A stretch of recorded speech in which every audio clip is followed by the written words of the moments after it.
Assalamualaikum Bu Eda. Waalaikumsalam warahmatullahi wabarakatuh. Apakah Ibu Eda ada waktu hari ini? Ada Bu, ada insya Allah. Bu silakan Bu. Terima kasih. Eh,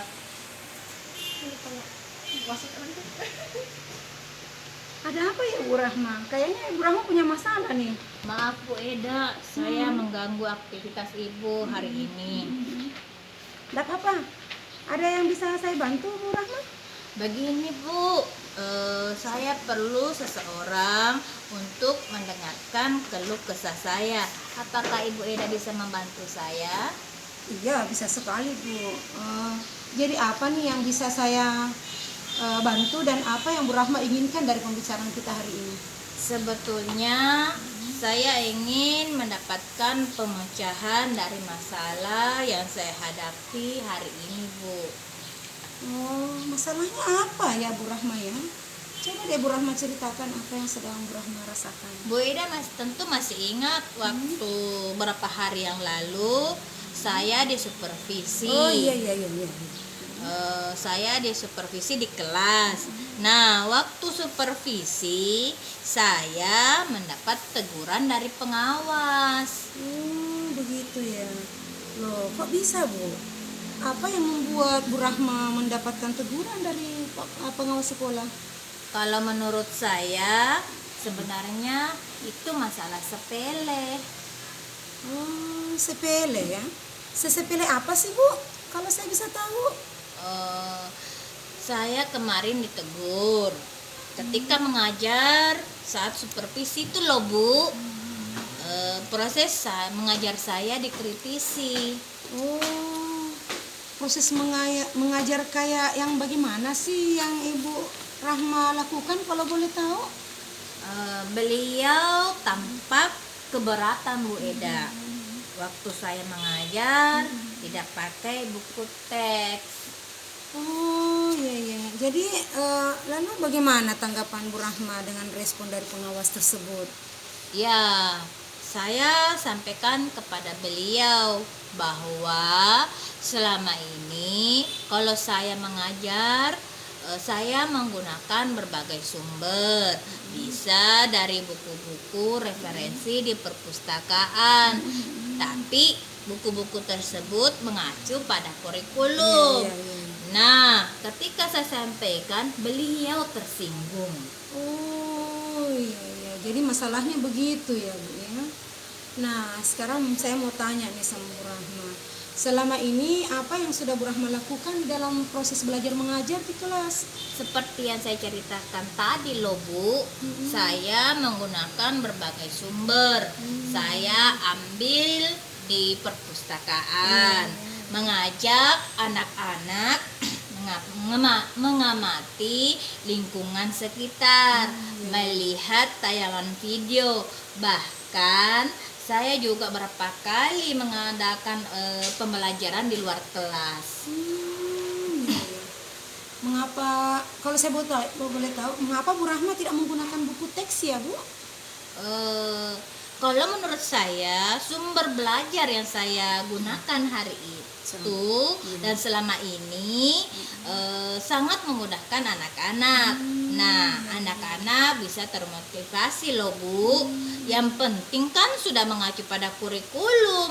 Bukankah itu sudah cukup Bu? Iya ya. Wah, sebetulnya sih itu sudah bagus sekali Bu Rahma. Lalu bagaimana dengan hasil siswa ketika Bu Rahma menggunakan sumber belajar itu? Seperti yang kita ketahui kan karakter siswa itu kan berbeda-beda. Jadi kalau dalam proses belajarnya pastilah juga akan berbeda-beda. Iya ya Bu Eda.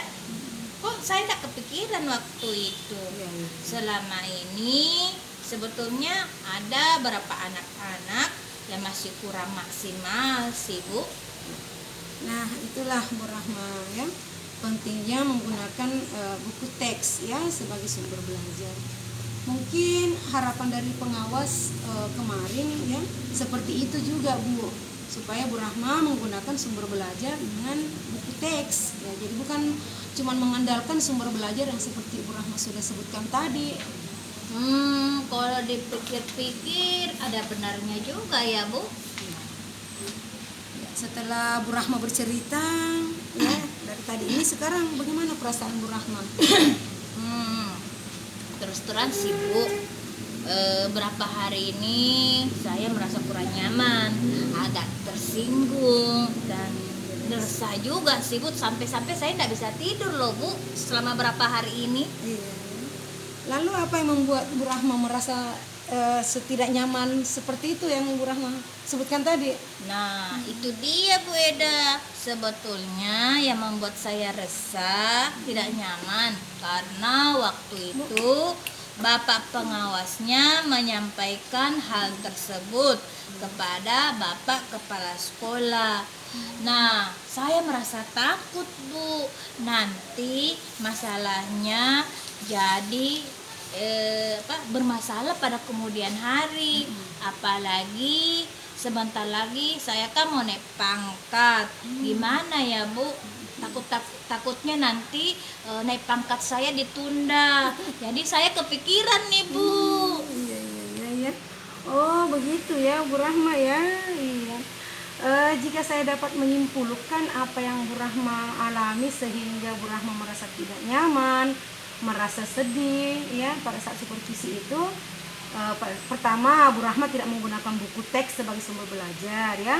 Kemudian ketika pengawas mengingatkan Bu Rahma memberikan argumen, sehingga hal itulah yang membuat pengawas sekolah itu merasa tersinggung ya.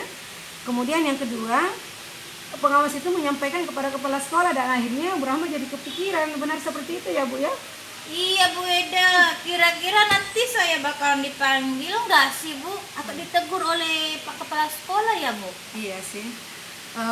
Kalau menurut saya Bu, untuk masalah itu Bu Rahma bisa merefleksi dan mempersiapkan diri saja ya. Jikapun ditegur oleh kepala sekolah, Bu Rahma harus siap sih menjelaskan masalah yang sebenarnya terjadi. Mulai dari saat supervisi, pada saat Bu Rahma ditegur oleh pengawas ya, pada saat Bu Rahma memberikan argumen tersebut ya. Jika tidak ada teguran sih alhamdulillah ya Bu ya. Bu Eda, mudah-mudahan ya Bu. Iya betul. Dari yang sudah Bu Rahma sampaikan tadi, lantas apa rencana Bu Rahma ke depannya? Saya sih berencana pertama menemui ke Bapak Kepala Sekolah, membicarakan masalah hal ini, maksudnya masalah saya yang terjadi saat itu. Mungkin Bapak Kepala Sekolah bisa memberikan solusi terhadap masalah saya. Lalu adakah rencana lain lagi selain itu Bu Rahma? Setelah menemui ke Bapak Kepala Sekolah, saya juga berencana ingin menemui Bapak Pengawas. Saya akan meminta maaf kepada beliau terkait proses pembelajaran yang saya ajarkan waktu kemarin dan proses pembelajaran yang kedepannya. Kemudian saya juga akan menggunakan buku teks dalam pembelajaran, sekaligus menemui beliau untuk komunikasi langsung bagaimana proses belajar mengajar yang baik. Bagus sekali Bu. Lalu bagaimana dengan proses belajar mengajar di kelasnya Bu Rahma nanti ke depannya Bu? Setelah ini mungkin saya akan menggunakan buku teks sebagai sumber belajar utama.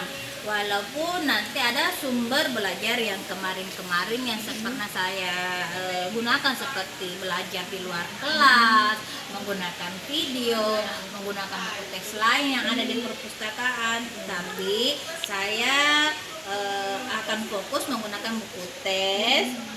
Kan kemarin juga siswanya juga antusias menggunakan sumber yang lain. Iya. Wah, langkah yang bagus sekali yang Bu Rahma maksudnya langkah yang Bu Rahma ambil itu sudah bagus sekali dan saya rasa tepat sekali. Saya setuju dengan idenya Bu Rahma. Alhamdulillah Bu, saya merasa lega. Jujur sih Bu, saya takut mengambil langkah dalam menyelesaikan masalah ini.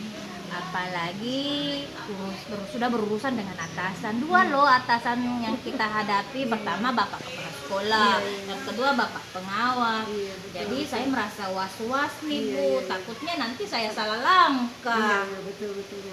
Alhamdulillah ya Bu Rahma kalau Bu Rahma sudah menyadarinya.